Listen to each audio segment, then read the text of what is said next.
पवन की पत्नी गुस्से में बोली, यानी ज्योति सिंह गुस्से में बोली और बोली कि जंगल कट रहा था और सारे पेड़ कुल्हाड़ी को वोट दे रहे थे। और ये किसको बोली, क्या बोली, ये सब कुछ आगे और क्या लिखी है, ये सब कुछ आप लोगों को बताऊंगा। वीडियो को लास्ट तक बने रहिए। चैनल पर पहली बार विजिट करेंगे तो चैनल को सब्सक्राइब कर लीजिए।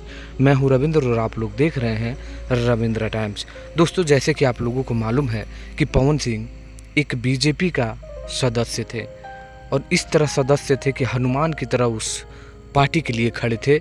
लेकिन एक टिकट मांगने के क्रम में उनको एक टिकट नहीं मिला और उसके एवज में उन्होंने पार्टी को छोड़ दिया और पार्टी ने भी उसको निष्कासित कर दिए।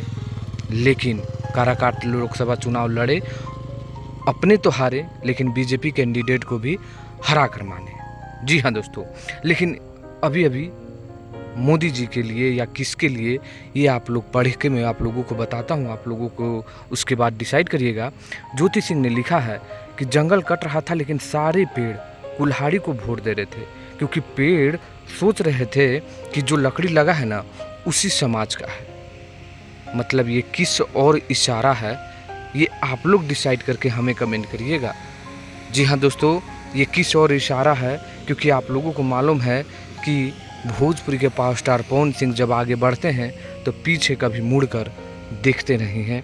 और ये आने वाले कुछ दिनों में आप लोगों को सब कुछ क्लियर हो जाएगा।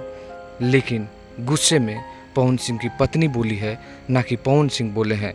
इस पर अब आप लोगों का क्या राय है, नीचे कमेंट करिएगा। मैं चाहूँगा कि आप लोग भी बोलिए और नीचे लिखिए।